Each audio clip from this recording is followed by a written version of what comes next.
सेवा केंद्र में सुबह की जब मुरली होती है ना, तो जब मुरली खत्म हो रही होती है 8, जैसे 7 से 8 बजे मुरली होती थी, तब एक बूढ़ी माता जी क्लास में आती थी, ठीक है, और मुरली खत्म होने के पहले चली जाती थी। आती एक तो लेट और जाती मुरली खत्म होने के पहले। और उनका एक नियम था कि जाते जाते वो जो भंडारा होता था ना, बॉक्स, शिव भोला भंडारा होता था ना, उसमें वो 1 रुपए का कॉइन जरूर डालती थी, पंग आवाज जरूर आता था, और सबको पता चलता था कि ये माता जी ने भंडारे में डाला। हर दिन एक तो लेट आना, ऊपर से क्लास के पहले जाना, और वो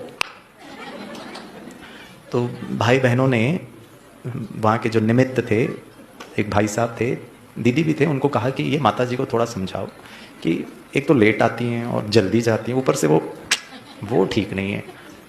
तो भाई साहब ने कहा ठीक है मैं बात करता हूँ। तो एक दिन वो माता जी को रोका, उन्होंने बोला आपसे बात करना है। तो जब उनसे बात की कि भाई आप एक तो लेट आते हो, ऊपर से जल्दी मुरली खत्म भी नहीं होती, उसके पहले चले जाते हो, वो तो फिर भी ठीक है, ये जो लास्ट में जाने के पहले वो 1 रुपए का जो कॉइन की जो आवाज़ है ना, वो शायद ठीक नहीं है।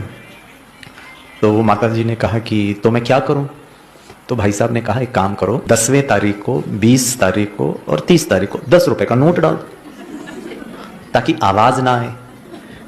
तो वो माता जी ने कहा भाई साहब मैं तो माफ़ी चाहती हूँ, मैं लेट इसीलिए आती हूँ क्योंकि मैं सुबह सुबह उठकर जो ठेला होता है ना, उसमें मैं इडली सांबार बनाती हूँ, ये साउथ इंडिया की बात है, मुझे 8 बजे वो सब रेडी रखना होता है, इसीलिए मैं चले जाती हूँ।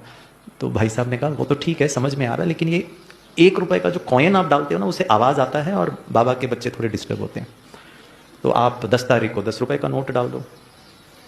पता है वो माता जी ने क्या कहा? माता जी ने कहा भाई जी गुरुवार का भोग मैं खाती हूँ, आकर के सेंटर पर बैठती हूँ, वो कुर्सी का खर्चा, जो बिजली चलता है, पंखा चलता है, उसका खर्चा, मधुबन से जो मुरली बाई पोस्ट आती है उसका खर्चा।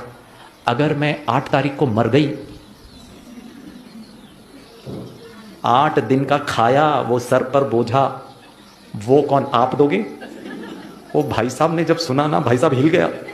ये माता जी ठेले पे इडली बेचती है, क्या उसकी महीन बुद्धि बाबा के साथ, बाबा के स्नेह का, ब्राह्मण परिवार का, दीदियों का, निमित्त का रिटर्न कब देंगे? और जैसे वो भाई जी कह रहे थे ना, हम अपना ही भाग्य बना रहे हैं, हमारा ही जमा हो